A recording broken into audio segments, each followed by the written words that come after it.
हम लोग power electronics के बेसिक्स में क्या क्या पढ़ चुके हैं? प्योर एल सर्किट पढ़ चुके हैं। प्योर एल सर्किट हमने कैसे पढ़ा है? एक डीसी वोल्टेज सोर्स लगा करके इस तरह से पढ़ा हुआ है ना? हमने ऐसे नहीं पढ़ा ना। हम यहाँ पे स्विचिंग कर सकते हैं, बार बार ऑन बार बार ऑफ कर सकते हैं, यहाँ पे प्रॉब्लम नहीं है। यहाँ पे हम बार बार ऑफ और बार बार ऑन नहीं कर सकते, समझ रहे हो? पहली बात तो ये कि अगर ये मान लो 1 एम्पियर का करंट सोर्स है तो ये हमेशा 1 एम्पियर सप्लाई करेगा। अगर तुम ओपन सर्किट कर दोगे तो ये सप्लाई नहीं कर पाएगा, तो यहाँ पे कॉन्ट्राडिक्शन होगा ना। अगर ये 1 एम्पियर का करंट सोर्स है तो ये हमेशा 1 एम्पियर करंट सप्लाई करना पड़ेगा इसको। या फिर हम ऐसे भी मान लें कि ठीक है, एक्सटर्नल सर्किट के थ्रू इस सर्किट को कंप्लीट कर दो, है ना, तो 1 एम्पियर करंट सप्लाई करेगा। अब t इक्वल टू 0 पे मान लें कि हमारे को स्विच की क्लोजिंग करनी है, तो इसको एक्सटर्नल सर्किट से डिस्कनेक्ट करो और यहाँ पे स्विच को कनेक्ट कर दो। अब तुम अगर इसको कनेक्ट कर दोगे तो यहाँ पे करंट कितना फ्लो होगा? 5 एम्पियर। तो इंडक्टर में सडन चेंज आ जाएगा करंट का। स्विच को कनेक्ट करने से पहले इसमें 0 एम्पियर था और बाद में 5 एम्पियर।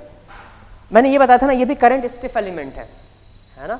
और करंट सोर्स भी क्या होता है? करंट स्टिफ एलिमेंट होता है। दो करंट स्टिफ एलिमेंट आप सीधे सीधे कनेक्ट नहीं कर सकते। मेरी बात समझ में आ रही है?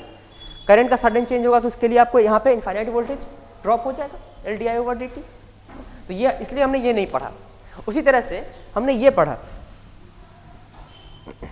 करंट सोर्स स्विच लगा करके इस करंट स्विच इसका पाथ हम एक्सटर्नल सर्किट के थ्रू कंप्लीट कर सकते हैं। हमने ये पढ़ा कैपेसिटर लगा करके, और यहाँ पे हम क्या कहेंगे? डेल्टा VC इक्वल टू क्या होता है? हाँ, I/C इंटू डेल्टा T, है ना। हमने करंट सोर्स के साथ कैपेसिटर पढ़ा है, ठीक है। हमने ये नहीं पढ़ा एक वोल्टेज सोर्स के साथ स्विच लगा करके कैपेसिटर नहीं पढ़ा। इसकी बार बार स्विचिंग नहीं कर सकते हम, ठीक है। ये वोल्टेज स्टिफ एलिमेंट है, ये करंट स्टिफ एलिमेंट है, इसको कनेक्ट किया जा सकता है। ये क्या है? Voltage source, ideal voltage source एक वोल्टेज स्टिफ एलिमेंट है। कैपेसिटर भी वोल्टेज स्टिफ एलिमेंट है। कैपेसिटर के अक्रॉस वोल्टेज आप सडनली चेंज नहीं कर सकते। आप अगर यहाँ पे इसको कनेक्ट करेंगे तो यहाँ पे क्या हो जाएगा? IC equal to C/dVC/dt।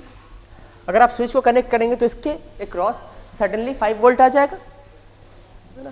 तो dVC/dt इनफाइनाइट आएगा, तो C इंटू dVC/dt इनफाइनाइट आ जाएगा, इनफाइनाइट करंट फ्लो होगा। तो आप बार बार स्विचिंग नहीं कर सकते यहाँ पे, है ना। इसलिए हमने ये नहीं पढ़ा। हमने ये केस पढ़ा है और ये केस पढ़ा है। तो L सर्किट हो गया वोल्टेज सोर्स के साथ, C circuit constant current source के साथ, उसके बाद RL सर्किट, या आप किसी के साथ भी पढ़ सकते हो। हाँ नहीं, शायद RL सर्किट, ठीक है, हमने किसके? वोल्टेज सोर्स के साथ पढ़ा है, ओके। फिर RC सर्किट पढ़ लिया और LC सर्किट भी पढ़ लिया हमने, है ना। ये सब किस केस में पढ़ा है हमने? इसमें सारे केस में जो सोर्स हमने लगाए हैं वो DC सोर्स लगाए हैं, सब में ये सारे हमने। तो इसको हम ये कह सकते हैं DC ट्रांजिएंट सर्किट है, ठीक है। ये कैसा बनेगा? ये सारे फर्स्ट ऑर्डर सर्किट बनेंगे ना, एक्सेप्ट ये सेकेंड ऑर्डर सर्किट बनेगा और ये सारे फर्स्ट ऑर्डर सर्किट। ये हमने DC सोर्स के लिए पढ़ा हुआ है। अब हम AC सोर्स के लिए पढ़ेंगे ना। प्योर L सर्किट होगा, प्योर C सर्किट या RL सर्किट। तो सबसे पहले RL सर्किट के साथ स्टार्ट करते हैं, क्योंकि प्योर L सर्किट पढ़ने की आपको आदत नहीं है। पहले आप RL सर्किट पढ़ते हो, तो RL सर्किट से ही स्टार्ट करते हैं। ये 10 sin ओमेगा t का वोल्टेज सोर्स है, ये 1 ओम है और ये J1 ओम है। तो आप यहाँ पे करंट का इक्वेशन लिख सकते हैं। I इक्वल टू क्या होगा? साइन ओमेगा t के फॉर्म में, स्टैंडर्ड फॉर्म में। I इक्वल टू V/Z होता है ना। इसका कोई फेज डिफरेंस नहीं, इसको आप 10 sin ओमेगा t प्लस 0 भी लिख सकते हैं। फेज डिफरेंस 0 है। ये फ्रीक्वेंसी होता है, ये मैक्सिमम मैग्नीट्यूड, एम्पलीट्यूड, और ये फेज डिफरेंस। तो हम इसको Z, और Z कैसे पता लगाओगे? Z इक्वल टू होता है, ये जो आप लोग ओमेगा L कर रहे हो ना, ये ओमेगा L की वैल्यू 1 ओम दी हुई है। तो Z इक्वल टू होता है R² plus omega L square, ठीक है। मैग्नीट्यूड आप करते हो तो real square plus imaginary square हो जाता है, तो फिर J लेने की जरूरत नहीं। Angle tan inverse omega L divided by R. तो ये आ जाएगा 1 square plus 1 square angle tan inverse omega L की वैल्यू 1, आर की वैल्यू भी 1 है। तो ये आ जाएगा √2 एंगल 45 डिग्री। तो I इक्वल टू आएगा V कितना है 10 एंगल 0। अगर आप मैक्सिमम एम्पलीट्यूड ले रहे हैं तो करंट का भी जो यहाँ पे मैक्सिमम एम्पलीट्यूड ही आएगा 10 angle 0 divided by √2 angle 45 degree. 10 by √2 5√2 आ जाएगा और एंगल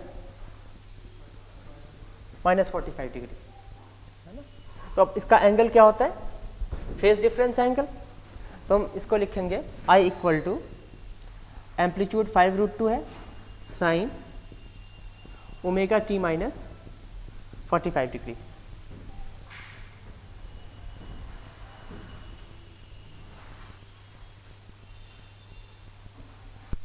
तो हम ये कहेंगे यहाँ पे कि करंट वोल्टेज को 45 डिग्री से लैग कर रहा है। आरएल सर्किट लैगिंग सर्किट होता है तो करंट इसका अपने वोल्टेज को लैग करेगा।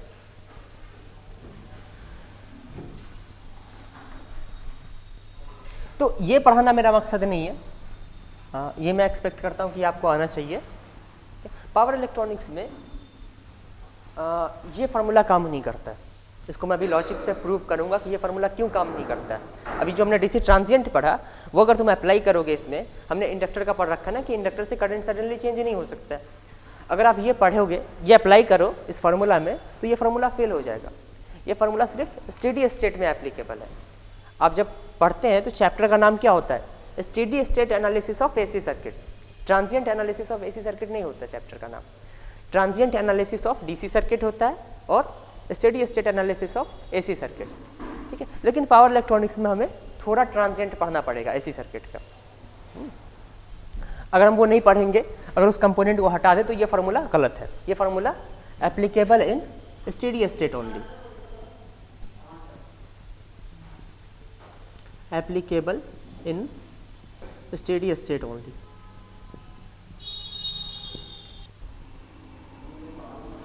वोल्टेज का अगर ग्राफ बनाओ तो ये 10 sin ओमेगा टी इस तरह का आ जाएगा। अगर करंट का ग्राफ बनाएंगे तो कैसा आएगा, करंट वोल्टेज को 45 डिग्री से लैग कर रहा है। अगर लैग कर रहा है तो ये ग्राफ 45 डिग्री से राइट साइड शिफ्ट हो जाएगा। अगर राइट साइड शिफ्ट हो जाएगा तो आप आगे कर रहे हो ग्राफ को या पीछे कर रहे हो, तो लीड होगा या लैग होगा, वो लैग होगा, ठीक है। आगे करने का मतलब है वो किस सेंस में लैग होता है वो एक्चुअली मैं आपको बताता हूं।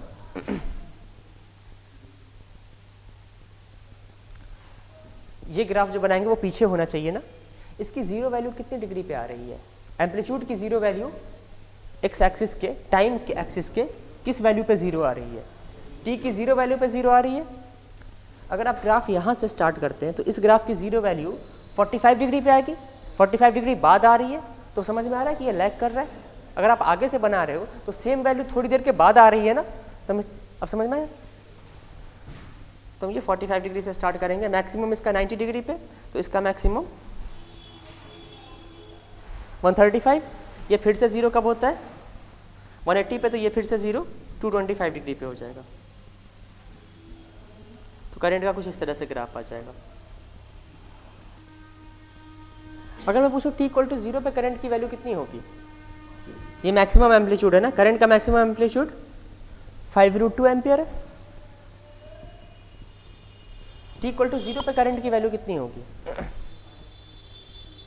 तुम्हारे पास फॉर्मूला भी है ना, ग्राफ से जाने की जरूरत है। t इक्वल टू 0 पुट कर दो तो I 5√2 इंटू साइन -45 डिग्री, तो ये -5 एम्पियर आ जाएगा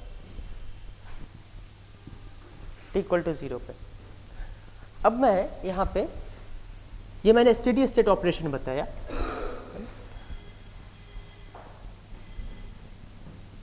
अब मैं यहाँ पे एक थायरिस्टर लगा रहा हूँ या फिर मैं एक स्विच लगा रहा हूँ यहाँ पे। t इक्वल टू 0 पे स्विच को हम क्लोज कर रहे हैं, तो क्या t इक्वल टू 0 पे ये फॉर्मूला, ये ग्राफ एप्लीकेबल होगा या नहीं होगा?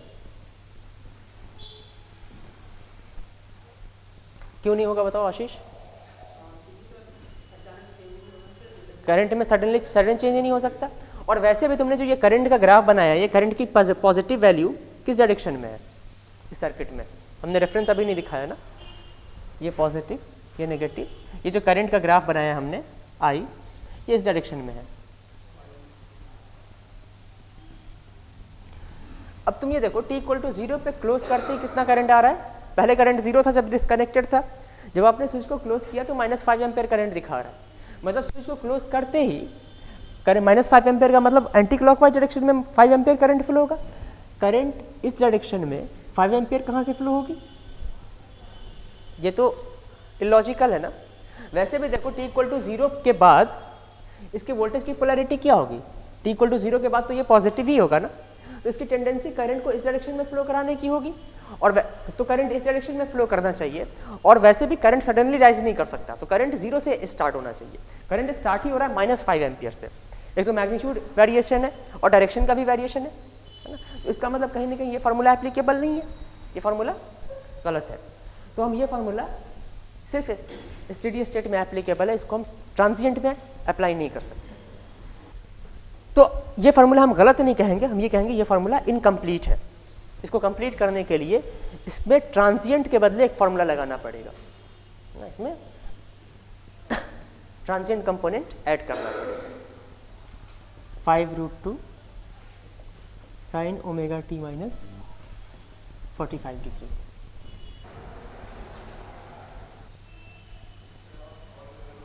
और ये करंट का ग्राफ है। करंट की मैक्सिमम वैल्यू 5√2 एम्पियर और 0 पे वैल्यू जो है वो -5 एम्पियर है, और इसकी वजह से हमें ये लगा कि ये फार्मूला इनकम्प्लीट है। तो हम करंट का टोटल फार्मूला लिखेंगे IT = ये स्टेडी स्टेट कंपोनेंट रहेगा, ठीक है, और इसमें हमें ट्रांजिएंट कंपोनेंट भी ऐड करना है। इसको हम लिखेंगे 5√2, क्योंकि स्टेडी स्टेट में तो ये एप्लीकेबल है ना, हम लिखेंगे 5√2 sin ωt - 45 degree plus I transient. अब ट्रांजिएंट करंट की मैं आपको प्रॉपर्टी बता दूं। हमने डीसी ट्रांजिएंट सर्किट पढ़ा है। डीसी ट्रांजिएंट सर्किट में तुमने ये देखा होगा कि ट्रांजिएंट हमेशा डीके करता है। ये पार्ट मैंने लास्ट टाइम नहीं पढ़ाया, मैं इसका वीडियो लेक्चर बना करके आपको बता दूंगा। मैंने बस इक्वेशन डिराइव किया था ना, IT = I ∞ - I ∞ - I0 × e⁻ - t / τ। Circuit में जो भी ट्रांजिएंट करंट होता है या जो भी ट्रांजिएंट वैल्यू होती है वो हमेशा डीके करती है। जिस टाइम पे तुम स्विचिंग कर रहे हो, स्विच ट्रांजिएंट कब आता है? जब स्विच को ओपन करो या स्विच को क्लोज करो, सर्किट में आप कोई चेंज लाने की कोशिश करो, तो जिस टाइम पे स्विच को ओपन या क्लोज करोगे उस टाइम पे सर्किट में ट्रांजिएंट मैक्सिमम होता है, ठीक है। ट्रांजिएंट की वैल्यू करंट में हो या वोल्टेज में हो वो मैक्सिमम होता है, और उसके बाद ट्रांजिएंट हमेशा डीके करता है एसिम्प्टोटिकली। एसिम्प्टोटिक का फॉर्मूला, एसिम्प्टोटिक का मतलब क्या हो गया? अगर कोई लाइन इस तरह से कांस्टेंट लाइन है या कोई भी लाइन है, अगर कोई ग्राफ इन्फिनिटी पे इसको फॉलो करता जा रहा है, जैसे जैसे तुम टाइम को बढ़ाओ इसके और इसके बीच का डिस्टेंस कम होता जा रहा है, या फिर हम ये कहें कि इन्फिनिटी पे ये दो ग्राफ पैरेलल हो जाएगा, तो हम कहेंगे ये जो ग्राफ है ना ये इस लाइन के पैरेलल है, सॉरी एसिम्प्टोटिक है, ठीक है ना। तो ट्रांजिएंट करंट का फॉर्मूला हम हमेशा इस तरह से लिख सकते हैं, I ट्रांजिएंट = IT से मैं इसको डिनोट कर रहा हूँ, इसकी मैक्सिमम वैल्यू होगी जिस टाइम पर ट्रांजिएंट अकर करेगा इंटू e⁻ - t / τ। तुम ट्रांजिएंट का जो भी हमने फॉर्मूला डिराइव किया उसमें e⁻ - t / τ हमेशा ही होगा, और इनफाइनाइट टाइम के बाद क्या हो जाएगा? ठीक है, ये वैल्यू डीके करके 0 हो जाएगी, तो इनफाइनाइट टाइम के बाद ये ट्रांजिएंट कंपोनेंट टोटल खत्म हो जाएगा। तो हम I ट्रांजिएंट की जगह पे IT max × e⁻ - t / τ लिख सकते हैं, है ना। तो इसकी जगह पे मैं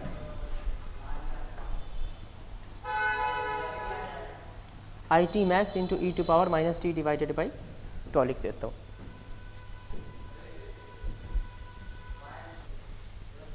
अब यहाँ पे अननोन क्या है?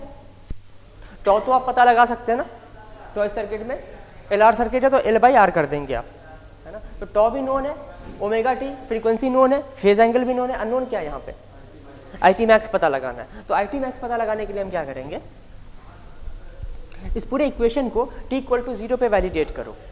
ये इक्वेशन तो हर जगह एप्लीकेबल है ना, steady state component t equal to 0 पे एप्लीकेबल नहीं था, तो उसमें ये कंपोनेंट ऐड करके अब हर जगह एप्लीकेबल है ना। तो t इक्वल टू 0 पे टोटल करंट की वैल्यू क्या होनी चाहिए,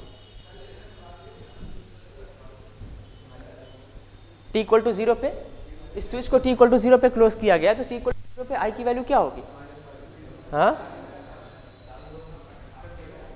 0 होनी चाहिए, है ना, 0 होगी। -5 तो स्टेडी स्टेट कंपोनेंट कह रहा था ना, तो वो तो गलत हो गया ना, -5 कैसे हो सकता है अचानक से। तो t इक्वल टू 0 पे टोटल करंट 0 हो जाएगा। t इक्वल टू 0 पे ये वैल्यू कितनी आ जाएगी, -5 एम्पियर। t इक्वल टू 0 पे ये वैल्यू 1, तो I T max plus I T max ये आ जाएगा। तो आई टी मैक्स की वैल्यू क्या आ जाएगी, 5 एम्पियर। तो आई टी मैक्स की वैल्यू पता लग गई। तो अब टोटल करंट क्या हो जाएगा, I T equal to 5√2 sine omega T minus 45 degree plus 5 into E to power minus T divided by tau.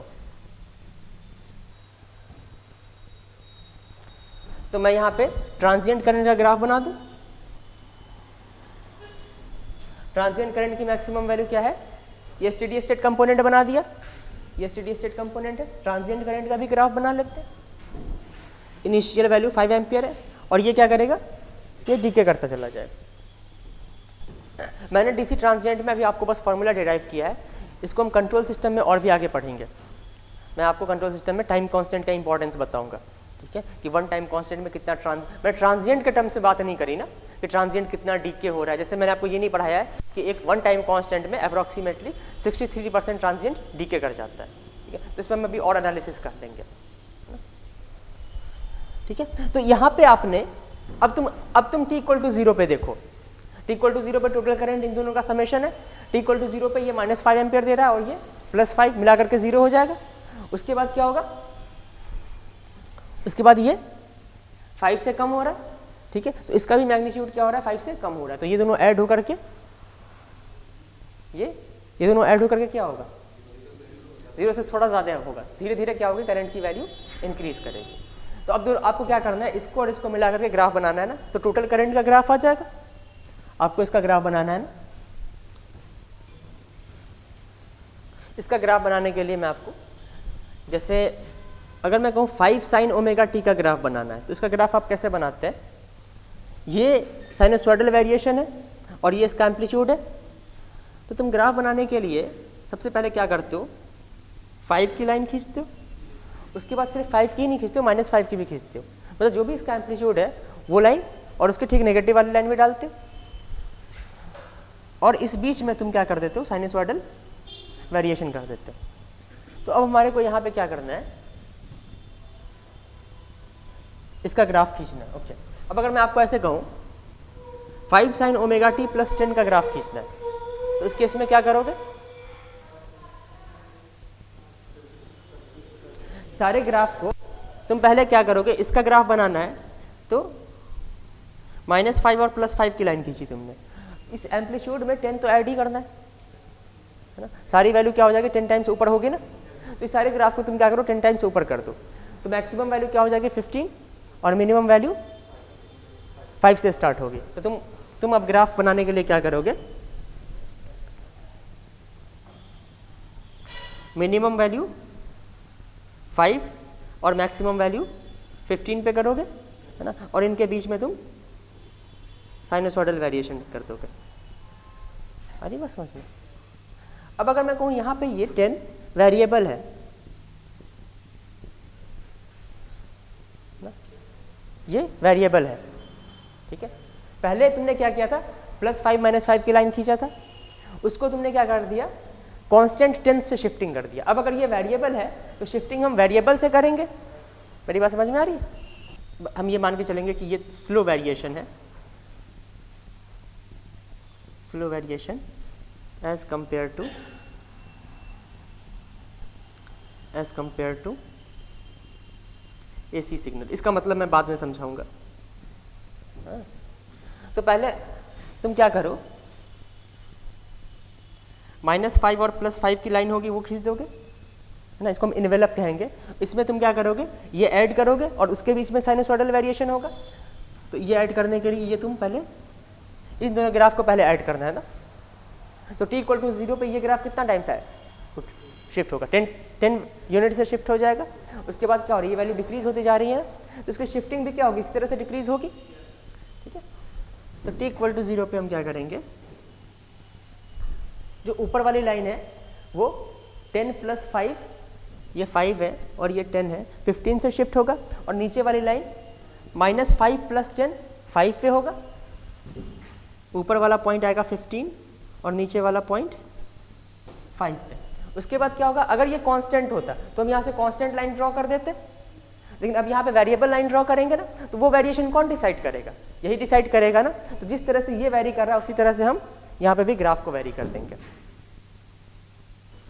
ये स्टेडी स्टेट में क्या हो जाएगा, 0, है ना। तो स्टेडी स्टेट में तुम्हारे को इन्वेलप क्या मिलेगा, -5 और +5 का। तो स्टेडी स्टेट में क्या होना चाहिए, ये इन्वेलप -5 और +5 के बीच में होना चाहिए। इस लाइन को आपको +5 के एसिम्प्टोटिक बनाना है और इस लाइन को -5 के एसिम्प्टोटिक बनाना है। तो ये मान लो ये +5 है, इसका एसिम्प्टोटिक, और इसको -5 के एसिम्प्टोटिक। ये आ गया, हमारे को इन्वेलप मिल गया।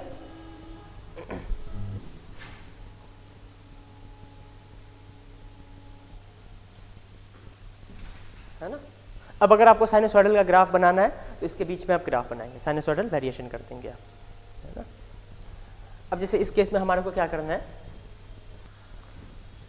इस केस में 5√2 sin ωt नहीं है ना, मतलब ये वैल्यू कहाँ से स्टार्ट हो रहा है, -5 से, और ये वैल्यू +5 से स्टार्ट हो रहा है, तो ग्राफ 0 से स्टार्ट होगा, है ना। ओके। और इसका इन्वेलप बनाने के लिए आप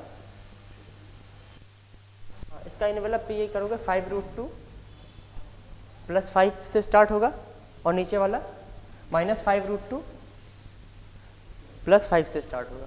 ठीक है, हम इसका इन्वेलप बना लेते हैं।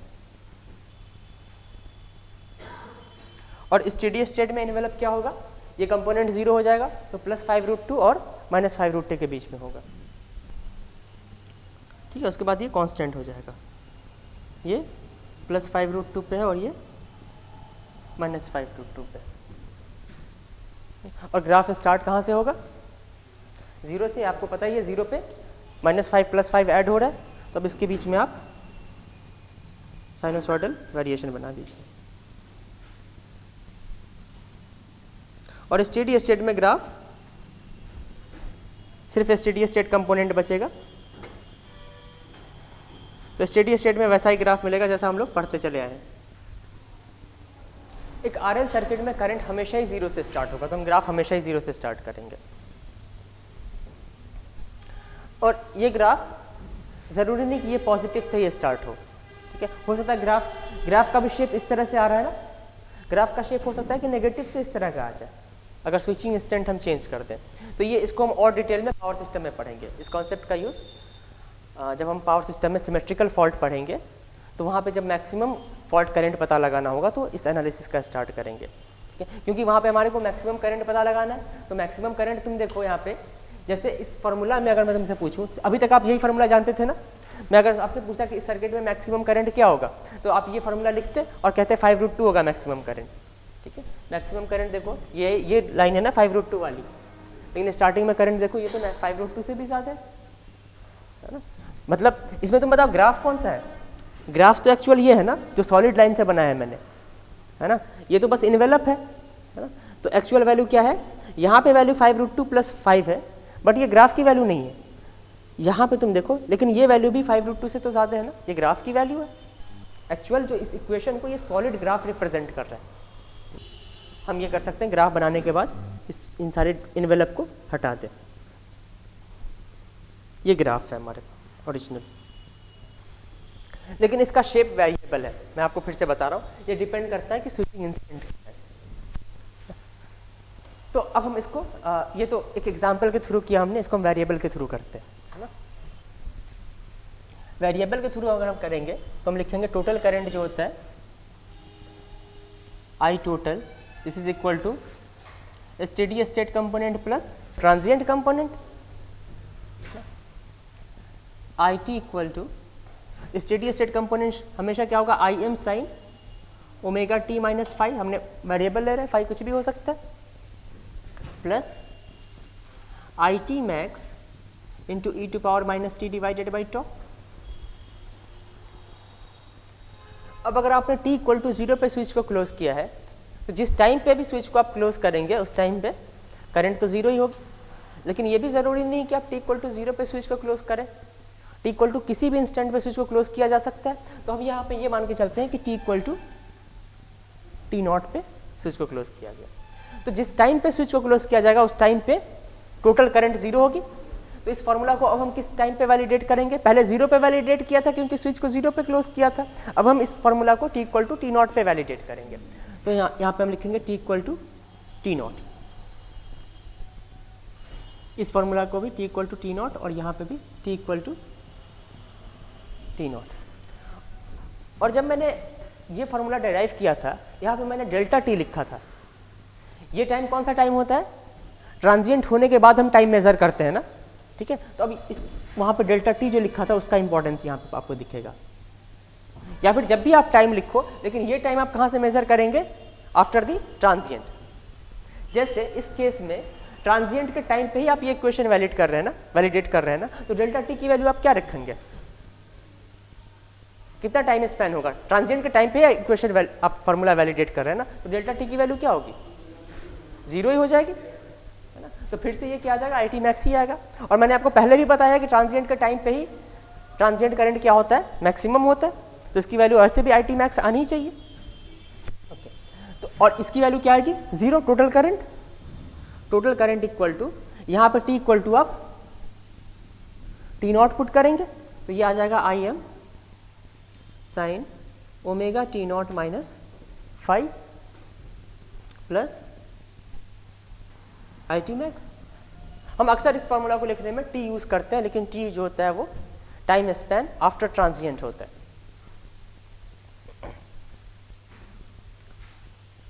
तो अब यहां से आई टी मैक्स की वैल्यू क्या आ जाएगी,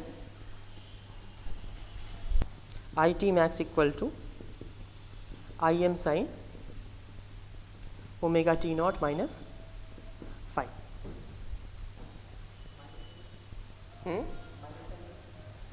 माइनस साइन भी होगा ना,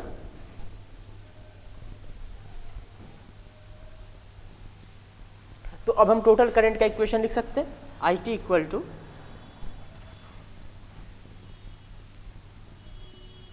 I am sine omega T minus 5 plus I T max की वैल्यू पुट कर दो, ये माइनस में है, minus I m omega T naught minus 5 into E to power minus delta T divided by tau, ये टोटल करंट का equation आ जाएगा।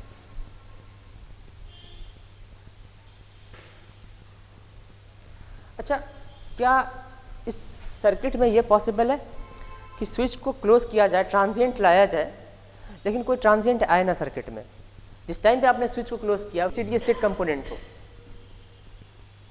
हम ये कहेंगे कि सर्किट में उस टाइम पे ट्रांजिएंट नहीं होना चाहिए। What is the condition for no transient in the circuit, है ना, even if switch is closed.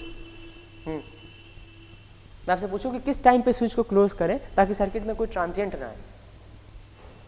Circuit में कोई ट्रांजिएंट ना, इसका मतलब क्या होना चाहिए, ट्रांजिएंट करंट 0। अब ट्रांजिएंट करंट 0 करने के लिए ट्रांजिएंट करंट की वैल्यू क्या होती है, I T max into E to power minus delta T divided by tau, ठीक है। तो ये कंपोनेंट तो हमेशा नॉन जीरो रहेगा ट्रांजिएंट के बाद, है ना। इस कंपोनेंट को अगर आप 0 कर दो तो ट्रांजिएंट फ्री हो जाएगा।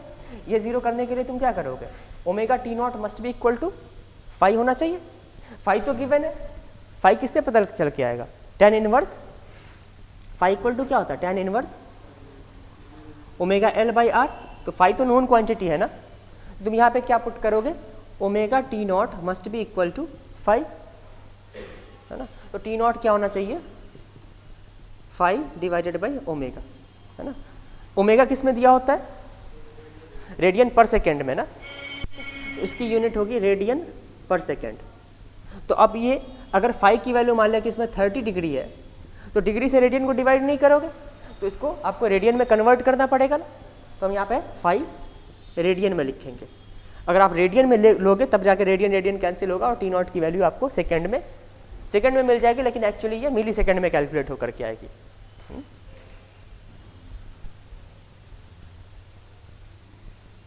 इसी तरह से ये भी क्वेश्चन पूछा जा सकता है कि what is the condition for maximum transient, है ना। तो ट्रांजिएंट मैक्सिमम करने के लिए तुम क्या करोगे, आई टी मैक्स की वैल्यू, ये वेरिएबल है ना, ठीक है, ये इंस्टेंट ऑफ ट्रांजिएंट है ना, टी नॉट जिस टाइम पे ट्रांजिएंट किया गया है। तो आपको टी नॉट की वैल्यू उस तरह से लेनी है ताकि ये वैल्यू जो आ जाए मैग्नीट्यूड, ये मैक्सिमम आ जाए। तो ये मैक्सिमम कब आएगा, आई टी मैक्स की जो वैल्यू है और आई ट्रांजिएंट की वैल्यू होगी I T max into E to power minus T divided by into E to power delta T divided by tau. I T max की वैल्यू है minus I M sine omega T naught minus five, where T naught is the instant of transient. अगर आपको इसको maximise करना तो आप लिखेंगे omega T naught minus five must be equal to 90 degree, है ना। तो T not omega T naught must be equal to 90 plus 5, है ना। तो हम लिखेंगे टी नॉट इक्वल टू, इसकी जगह पे पाई बाई 2 प्लस 5 इन रेडियन, है ना, डिवाइडेड बाई ओमेगा। तो ओमेगा ज़्यादातर केस में 50 हर्ट्ज के लिए कितना आ जाएगा, 314 रेडियन पर सेकेंड। याद होना चाहिए, इसको कैलकुलेट नहीं करना। 50 हर्ट्ज के लिए 314 रेडियन पर सेकेंड होगा, तो यहाँ पे सेकेंड ऊपर चला जाएगा, रेडियन से रेडियन कैंसिल हो जाएगा। जैसे पिछले केस में फाई कितना था, 45 डिग्री, है ना। तो ट्रांजिएंट फ्री करने के लिए क्या होना चाहिए, ओमेगा टी नॉट जो होना चाहिए, ठीक है, T naught should be such that omega T not equal to phase difference angle के इक्वल आ जाए। हम लिखेंगे omega T naught must be equal to 45 degree, इसको पहले रेडियन में कन्वर्ट करो, तो omega T not equal to ये आ जाएगा पाई बाई 4 रेडियन। तो T not equal to pi by, अब ये रेडियन में यहाँ से भी रेडियन कैंसिल, 314 इंटू 4 सेकेंड, है ना। तो टी नॉट इक्वल टू आ जाएगा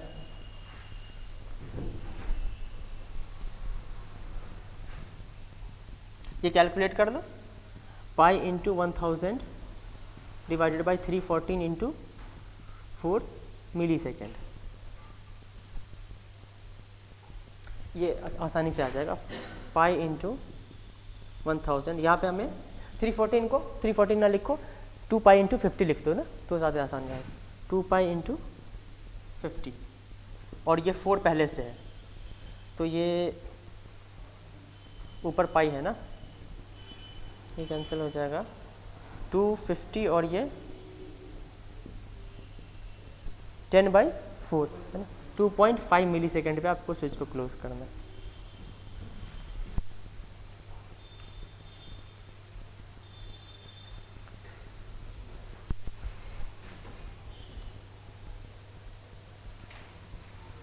इसी तरह से मैक्सिमम ट्रांजिएंट के लिए क्या होना चाहिए, omega T not equal to pi by 2 plus 45 degree होना चाहिए। यहाँ पे फॉर्मूला लिखा था, आपकी कॉपी में होगा, पाई बाई 2 प्लस 45 डिग्री। तो 45 डिग्री किसके लिए, 2.5 मिली सेकेंड का डिले कर रहे हैं ना, तो 45 डिग्री एंगल आ रहा है। अब उसमें क्या करना, 90 डिग्री और चाहिए, तो 90 डिग्री के लिए क्या चाहिए आपको, 5 मिली सेकेंड चाहिए होगा। तो 5 इसके लिए और 2.5 इसके लिए, तो 7.5 मिली सेकेंड होगा। T not equal to 7.5 millisecond for maximum transient. अब हम फिर से ये जो टोटल करंट का फॉर्मूला है इसको और एनालाइज करते हैं। हम ये पता लगाने की कोशिश करते हैं कि स्टेडी स्टेट कंपोनेंट से तो दिख रहा है कि मैक्सिमम करंट IM होगा, लेकिन यहाँ पे भी तो कुछ पॉजिटिव करंट आ सकता है। ये नेगेटिव दिख रहा है, लेकिन हो सकता है कि ओमेगा टी नॉट 5 से कम हो, तो यहाँ पे भी नेगेटिव आ जाएगा। अगर ओमेगा टी नॉट 5 से कम होगा तो ये फिर नेगेटिव टोटल पॉजिटिव हो जाएगा। तो हो सकता है कि टोटल करंट जो है वो मैक्सिमम करंट जो दिख रहा है उससे ज़्यादा है। तो हम ओवरऑल मैक्सिमम करंट पता लगाने की कोशिश करते हैं। और वो ओवरऑल मैक्सिमम करंट की जो वैल्यू होगी वो भी टी नॉट से डिपेंड करेगी, है ना। तो टी नॉट की एक वैल्यू होगी जिसपे ओवरऑल इस पूरे करंट का जो इक्वेशन होगा वो मैक्सिमाइज हो जाएगा। ठीक है, तो उसके लिए आप क्या कर सकते हैं कि या तो आप इस इक्वेशन को डिफरेंशिएट करें, है ना, टोटल करंट को मैक्सिमाइज करने के लिए आप इस इक्वेशन को डिफरेंशिएट करें। किसके टर्म में डिफरेंशिएट करोगे? टी के टर्म में डिफरेंशिएट करोगे, है ना। लेकिन आपको स्विचिंग इंस्टेंट क्या करना पड़ेगा? फिक्स करना पड़ेगा ना, वेरिएबल तो सिर्फ टी रहेगा। एक किसी पर्टिकुलर स्विचिंग इंस्टेंट के लिए टी नॉट मान लिया कि स्विचिंग इंस्टेंट है, उसके लिए आप इस इक्वेशन को डिफरेंशिएट करेंगे, ठीक है। और डिफरेंशिएट करने के बाद ग्राफ तो इसी शेप का आएगा। तो जहाँ जहाँ स्लोप जीरो हो रहा है उन सारी वैल्यू पे, उन सारी टी की वैल्यू पे तुम्हारे को ये इक्वेशन जीरो आंसर देगा, ठीक है। लेकिन मैक्सिमा कौन है? जहाँ पे पहली बार स्लोप जीरो हो रहा है। तो जहाँ पे पहली बार जिस टी के लिए पहली बार स्लोप जीरो होगा उस टी पे आपको मैक्सिमम वैल्यू मिलेगी, वो टी पुट करके आप वैल्यू पता लगा सकते हैं। लेकिन डिफरेंशिएट करने से अच्छा तरीका है कि हम ग्राफ देख करके, मैं दूसरे तरीके से बता रहा हूँ। पहले इस इक्वेशन को हम फिर से लिखते हैं। हमने टोटल करंट का इक्वेशन लिखा है I M sine omega T minus 5 minus I M sine omega T naught minus 5, ये ट्रांजिएंट करंट की मैक्सिमम वैल्यू होगी I T max into E to power minus delta T divided by tau. ठीक है, सबसे पहले हम इसमें assumption ये लेंगे, और वैसा ही प्रैक्टिकल होता भी है, कि इसका जो वेरिएशन है वो इसके वेरिएशन से फास्ट है ना। इसका मैं आपको मतलब समझाता हूँ। इसका वेरिएशन कितना फास्ट है ये कैसे पता चलेगा आपको? ओमेगा से पता चलेगा, है ना। और इसकी फ्रीक्वेंसी और इनपुट सोर्स वोल्टेज की फ्रीक्वेंसी तो सेम है। इसकी फ्रीक्वेंसी 50 हर्ट्ज है, तो इसका एक टाइम पीरियड कितना होगा? 20 मिली सेकेंड, हाफ टाइम पीरियड 10 मिली सेकेंड, और एक क्वार्टर टाइम पीरियड 5 मिली सेकेंड। तो इसका हम कहेंगे कि ये डिस्टेंस कितना है? एक क्वार्टर 5 मिली सेकेंड है, क्योंकि इसका टाइम पीरियड कितना हो जाएगा? अगर फ्रीक्वेंसी 50 हर्ट्ज है तो t इक्वल टू 1/f होगा ना, तो वो तुम कैलकुलेट करोगे 20 मिली सेकेंड आ जाएगा। और ये यहाँ से यहाँ तक 1 क्वार्टर है, तो ये 5 मिली सेकेंड है। तो ये ग्राफ कितना, इसकी स्पीड क्या है? ये 5 मिली सेकेंड में अपने जीरो से मैक्सिमम हो जाता है ना, फिर मैक्सिमम से जीरो होता है। तो जीरो से लेकर के मैग्नीट्यूड को मैक्सिमम होने में कितना टाइम लग रहा है? 5 मिली सेकेंड लग रहा है। तो ये इसकी एक तरह से स्पीड पता चल गई। फ्रीक्वेंसी डबल कर दोगे तो ये 2.5 मिली सेकेंड में ही मैक्सिमम हो जाएगा। तो ये स्पीड का पता चला। ओके, अब अगर मैं ट्रांजिएंट करंट का इक्वेशन आई टी की वैल्यू मान लिया कि मैं ऐसे लिख रहा हूँ 5 into E to power minus T divided by tau लिख रहा हूँ ना। हाँ, पिछले केस में यही आया था ना जब हमने 45 डिग्री लिया था। अगर मैं पूछूं इसमें कि t इक्वल टू, अगर तुम इसमें टॉ पुट कर दो, टॉ एक टाइम कांस्टेंट है ना, तो टाइम की वैल्यू हमने टॉ पुट कर दिया, तो करंट की वैल्यू क्या आ जाएगी? ट्रांजिएंट करंट की value 5 into E to power minus 1। ये वैल्यू कैलकुलेट कर लो। ये जो वैल्यू है ये आ जाएगा कितना? 37% ऑफ 5। मेरी बात आ रही समझ में? और अगर तुम इसका ट्रांजिएंट करंट का ग्राफ बनाओ तो ट्रांजिएंट करंट का ग्राफ यही है। मैं इसको फिर से बना रहा हूँ। t इक्वल टू 0 पे तुम क्या कहोगे? t इक्वल टू 0 पे 5 एम्पियर का करंट ट्रांजिएंट है सर्किट पे, है ना। t इक्वल टू अगर आपने टॉ पुट कर दिया तो t इक्वल टू टॉ पे जितना करंट बचेगा, इतना करंट मान लिया कि बचा है, तो हम कहेंगे कि इतना करंट ट्रांजिएंट बचा हुआ है, ट्रांजिएंट धीरे धीरे डीके हो रहा है। तो किसी भी डीसी ट्रांजिएंट सर्किट में, फर्स्ट ऑर्डर सर्किट की बात कर रहा हूँ मैं, वन टाइम कांस्टेंट के बाद क्या होगा? 63% ट्रांजिएंट डीके कर जाएगा अप्रॉक्सीमेटली। अगर आप यहाँ पे टी की जगह पे टॉप पुट कर दे तो ई टू पावर माइनस 1 ही आएगा। ई टू पावर माइनस 1 का मतलब क्या हो जाता है? तुम इसको अगर कैलकुलेट कर दोगे तो ई टू पावर माइनस 5 1.37 आ जाएगा। ठीक है, तो हम कहेंगे एक टाइम कांस्टेंट के बाद 37%, 63% ट्रांजिएंट डीके हो जाता है। ये इतना ट्रांजिएंट क्या हो गया? ये डीके हो गया, और 37% ट्रांजिएंट बचा। तो वन टाइम कांस्टेंट की डेफिनेशन आप बता सकते हैं। वन टाइम कांस्टेंट वो टाइम है जिसमें ट्रांजिएंट 63% डीके कर जाएगा। ठीक है, ट्रांजिएंट का यही मतलब नहीं कि करंट डीके करे। अगर तुम यहाँ पे अगर हम एक ऐसा सर्किट ले लें RL सर्किट, इसमें करंट क्या होगा, करंट इस तरह से बढ़ेगा ना, ठीक है। हम ट्रांजिएंट को हमेशा स्टेडी स्टेट से कंपेयर करेंगे, जैसे ये है V है और ये R है, तो स्टेडी स्टेट करंट क्या होगा V/R। तो हमें यहाँ पे ये स्टेडी स्टेट है ना, ये चाहिए हमारे को, ठीक है। अब इससे जो भी डिफरेंस होगा उसको हम ट्रांजिएंट कहेंगे। स्टेडी स्टेट से इनिशियल के बीच में जो भी डिफरेंस है उसको हम ट्रांजिएंट कहेंगे। जैसे ये स्टेडी स्टेट वैल्यू है और ये क्या है 0 है, तो हम कहेंगे t = 0 पे इतना ट्रांजिएंट है, ठीक है। तो अब तुम ये बताओ मुझे कि 1 टाइम कांस्टेंट के बाद कितना ट्रांजिएंट होगा। ये जो डिस्टेंस है ये 63% कम हो चुका होगा, तो अब डिस्टेंस कितना बचेगा 37%। तो ये डिस्टेंस लग रहा है 37%, ये ज़्यादा लग रहा है। हम ये कहेंगे कि t = यहाँ पे मैं क्या पुट कर दूँ, टाइम कांस्टेंट पुट कर दूँ, ठीक है। हम ये कहेंगे 63% ट्रांजिएंट t के हो गया। यहाँ पे जो करंट की वैल्यू होगी वो क्या हो जाएगी, शुरू में 0 है, फाइनली कितना होना चाहिए V/R, तो यहाँ पे जो करंट की वैल्यू होगी वो 63% ऑफ V/R हो जाएगी। तुम कैलकुलेट करके भी देख सकते हो। IT = क्या आ जाएगा V/R × 1 - e⁻t / t की वैल्यू टॉ पुट कर दो, है ना, तो ये आ जाएगा V/R × 1 - e⁻ क्या आ जाएगा -1, और ये अप्रॉक्सीमेटली 0.37 होता है, तो ये आ जाएगा 0.63 × V/R।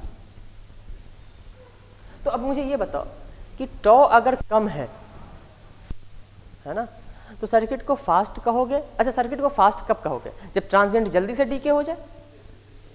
तो अगर टॉ कम है तो सर्किट फास्ट होगा या स्लो होगा। टॉ अगर कम है तो टॉ अभी यहाँ पे है, टॉ को 5 गुना कम कर दो तो टॉ यहाँ पे आ जाएगा। तो टॉ अगर यहाँ पे होगा तो इतनी देर के बाद ही सर्किट क्या होगा 63% ट्रांजिएंट खत्म हो जाएगा। तो इसका ग्राफ कैसा आएगा, ऐसा ग्राफ आएगा। ये ग्राफ जो है ना, ये ग्राफ फास्ट हो गया। ये ग्राफ कैसा आएगा, टॉ को तुम अगर यहाँ ले आओ तो अब ये ग्राफ ऐसा आ जाएगा, है ना। तो टॉ अगर कम होगा तो सर्किट एक्सट्रीमली फास्ट हो जाएगा। अब एक RL सर्किट में टॉ की वैल्यू L/R होती है। अगर तुम L को इंक्रीज करोगे तो सर्किट का ट्रांजिएंट स्लो होगा या फास्ट होगा, स्लो हो जाएगा, टॉ बढ़ जाएगा ना। तो अब तुम्हारे को अब पता चल गया कि RL सर्किट को अगर फास्ट बनाना है तो R को क्या करो, बढ़ा दो, या फिर L को डिक्रीज कर दो, है ना। या फिर स्लो करना है तो क्या करेंगे, L को बढ़ाएंगे। तो अभी से हम आगे पावर इलेक्ट्रॉनिक्स में बढ़ाऊंगा, L हमेशा हाई रखेंगे, सर्किट का टाइम कांस्टेंट क्या होगा, ज़्यादा होगा, तो ट्रांजिएंट बहुत धीरे धीरे डीके करेगा, है ना। अब हमारे को क्या करना है, इसको स्लो करना है इससे। तो इसकी स्पीड क्या है, ये 0 से मैक्सिमम 5 मिलीसेकंड में जाना है।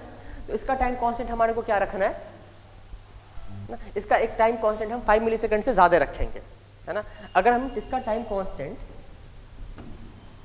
टॉ = 20 मिलीसेकंड रख दें, 20 मिलीसेकंड में ये क्या करेगा, अपना पूरा एक ऑसिलेशन कंप्लीट कर लेगा। और ये इसकी वैल्यू कहाँ से कहाँ तक डीके करेगी, 63% ही डीके करेगी, है ना। या फिर इसको मैं 40 मिलीसेकंड रख लूँ, टॉ = है ना। तो इसकी वैल्यू 40 मिलीसेकंड पे जाकर के 63% डीके करेगी, 20 मिलीसेकंड पे कितना % डीके करेगी, एग्जैक्ट स्ट्रेट लाइन थोड़ी ना जो हाफ हो जाएगा, कर्व बना करके हो रहा है ना, ठीक है। तो वो तुम कैलकुलेट कर सकते हो। आ रही है समझ में। अभी मैं ये मान के चल रहा हूँ कि ट्रांजिएंट जो है वो स्लो है एसी के रिस्पेक्ट में, तो मैं इसी में बना रहा हूँ ग्राफ।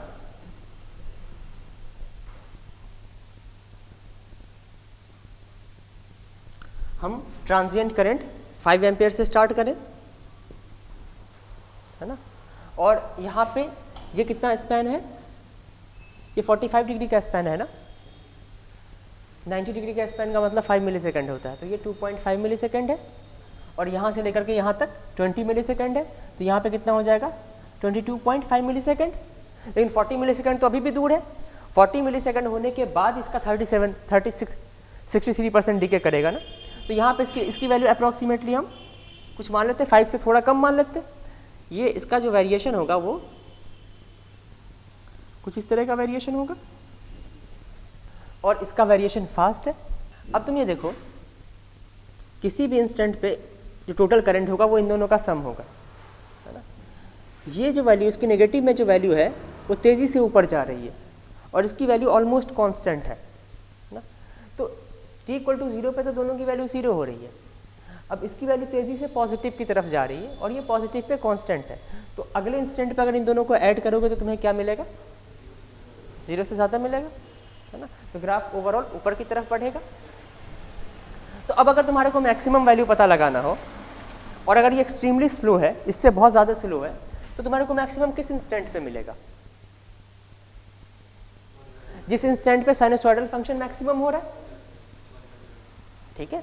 अगर ये बहुत स्लो, अगर ये बहुत फास्ट होता तो हो सकता है कि जब ये मैक्सिमम हो रहा है इसकी वैल्यू हो सकता है नेगेटिव में चली जाए।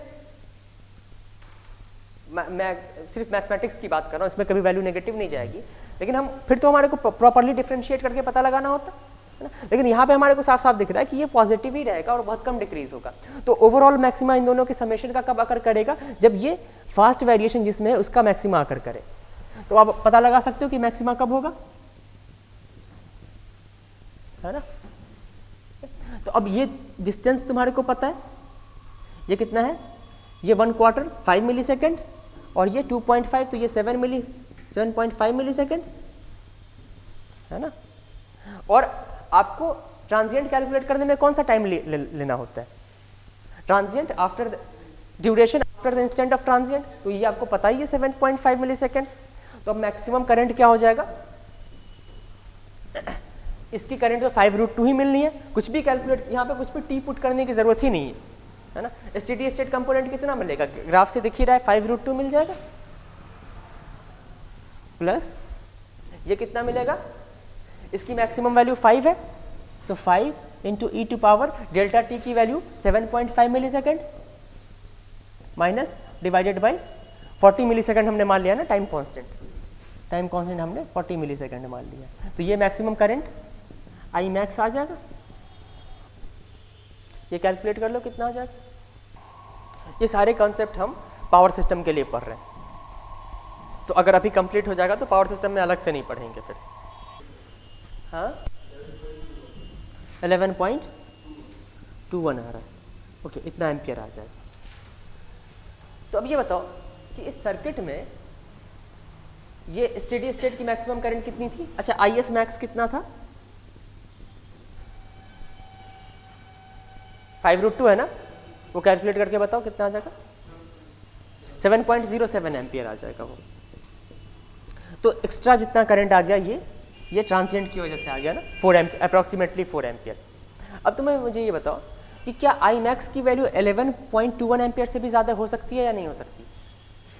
अभी ट्रांजिएंट ने 4 एम्पियर कंट्रीब्यूट किया था ना, कब? जब ट्रांजिएंट की इनिशियल वैल्यू 5 एम्पियर थी। क्या ये ट्रांजिएंट की इनिशियल 5 एम्पियर है, क्या ये अपने आप में मैक्सिमम है या इससे भी ज़्यादा ट्रांजिएंट करंट हो सकता है? इससे भी ज़्यादा हो सकता है।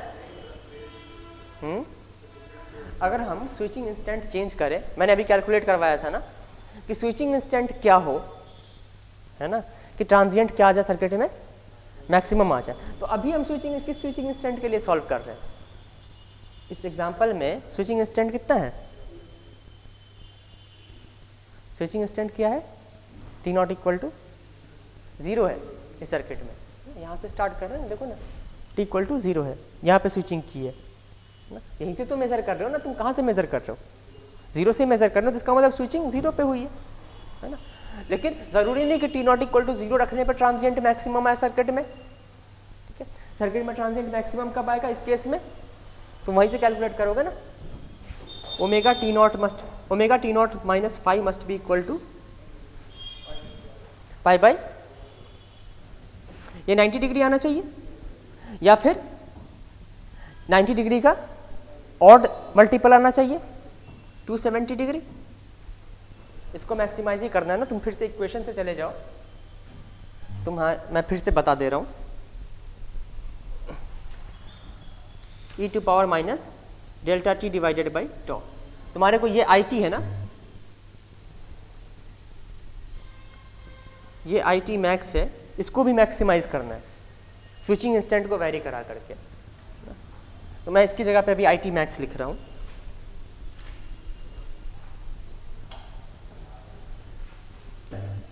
I T max into E to power minus delta T divided by tau. अब T equal to T not पे जिस टाइम पे स्विच को क्लोज करोगे वहां पे क्या हो जाएगा टोटल करंट, जीरो। या जगह I M sine omega T naught minus 5 plus I T max, इतना आ जाएगा। इसकी वैल्यू तो डेल्टा टी को जीरो पुट करोगे तो 1 आ जाएगा। तो I T max equal to क्या आ जाएगा, minus I M sine omega T naught minus 5, है ना। हमारे केस में 5 कितना है, 45 डिग्री।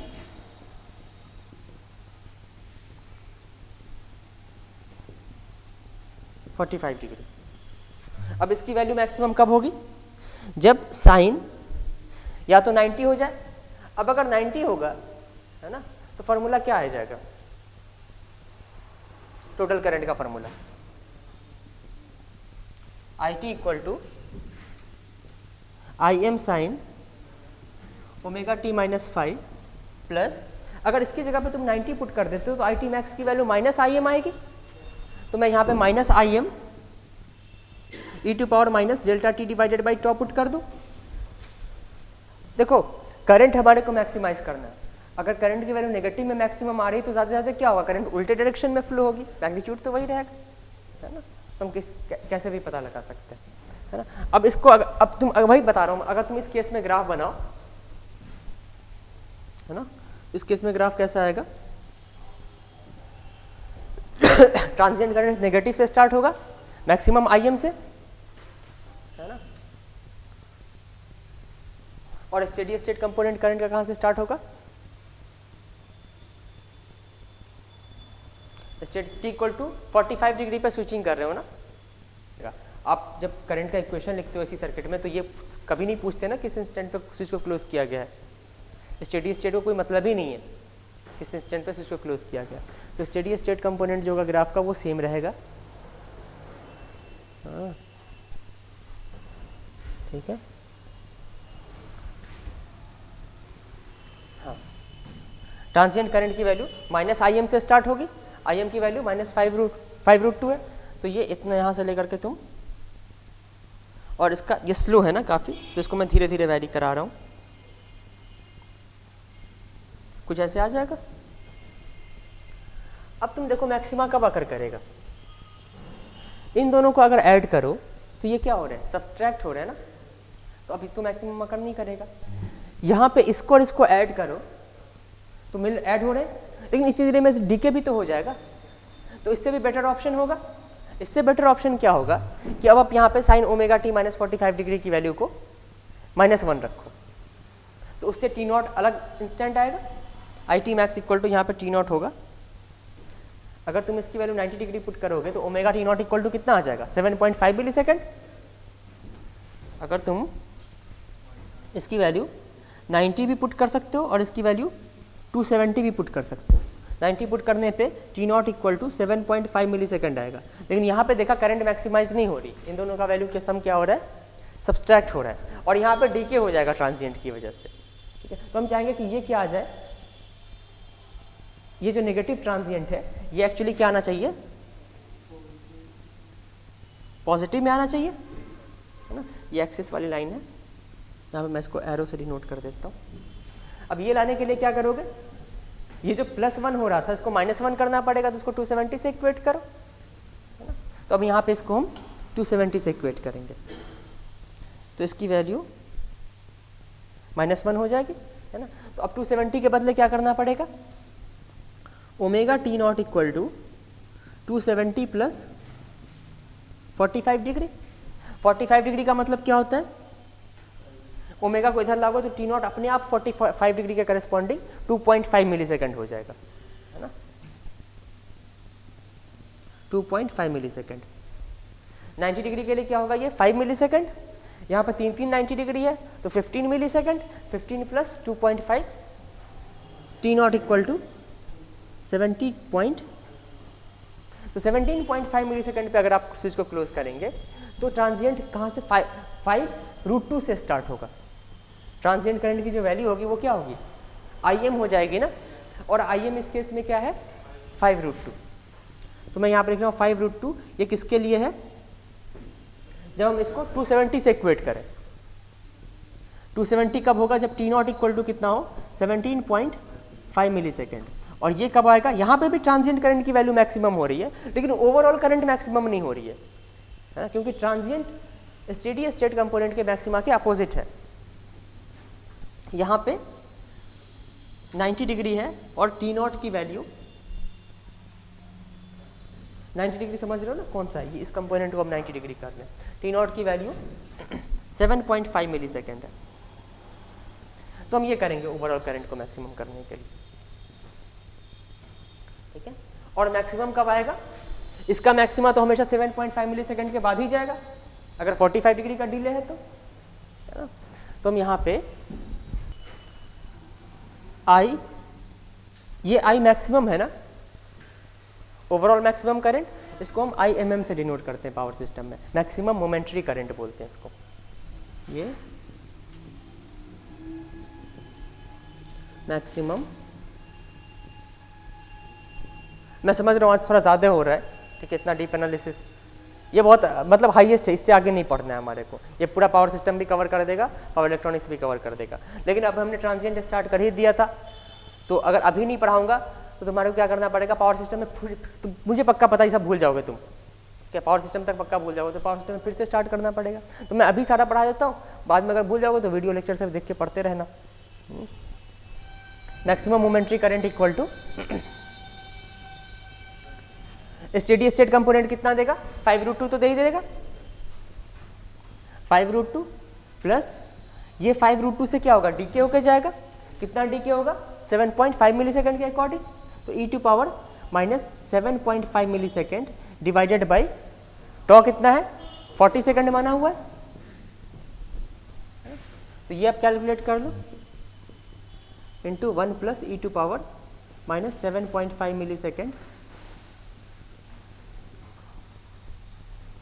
देखो इसकी वैल्यू अप्रोक्सीमेटली 1 ही आ रही होगी, तुम कैलकुलेट करो, कैलकुलेट करो कितना आ जाएगा, 0.8 आ रही है ना। अच्छा, तो ये आ जाएगा 1.8 इंटू 5√2,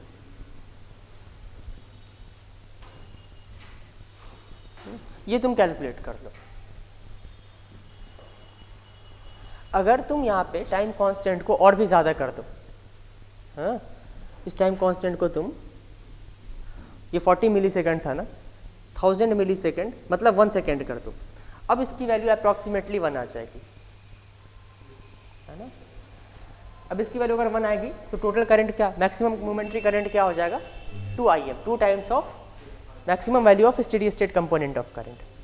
तो वो करंट को आपने कैसे मैक्सिमाइज किया, आपका स्विचिंग इंस्टेंट भी इस तरह से है कि ट्रांजिएंट करंट की इनिशियल वैल्यू मैक्सिमम हो, और उसके बाद जब टोटल करंट का ग्राफ बनाया तो उसमें भी क्या कर दिया, एक तो टाइम कांस्टेंट इसका हमने क्या कर दिया, बहुत हाई कर दिया, दूसरी चीज स्विचिंग इंस्टेंट इस तरह से लिया कि ट्रांजिएंट करंट की भी इनिशियल वैल्यू मैक्सिमम हो, उसके बाद मैक्सिमम करंट कैलकुलेट किया तो वो क्या आ गया 2IM आ जाएगा। तो 2IM हाईएस्ट मैक्सिमम करंट होगी, उससे ज़्यादा करंट पॉसिबल नहीं है। अगर आप टाइम कांस्टेंट हाई ना ले तो कितना आ रहा था 1.8 ऑफ स्टेडी स्टेट कंपोनेंट, और इससे पहले कितना आ रहा था 11 पॉइंट कुछ हमने कैलकुलेट किया था, वो भी मैक्सिमम मोमेंटरी करंट था, लेकिन वो अलग सिचुएशन के लिए था, जब t=0 पे स्विच को क्लोज कर रहे थे।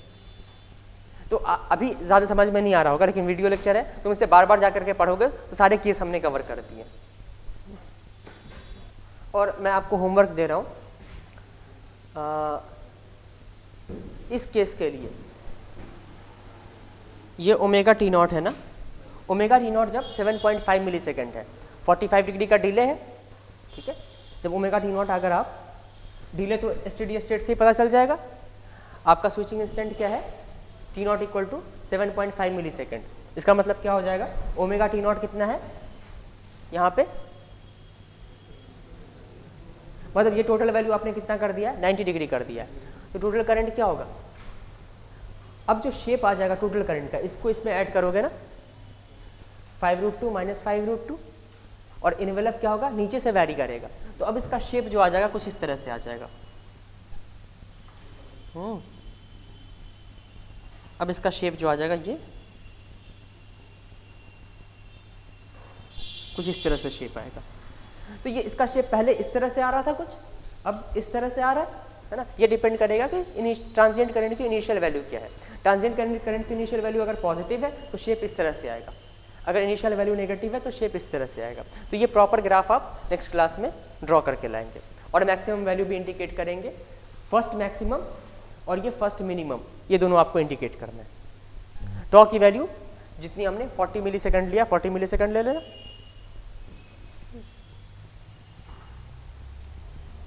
ये वैल्यू और ये वैल्यू कैलकुलेट करके लाना, ये होमवर्क है।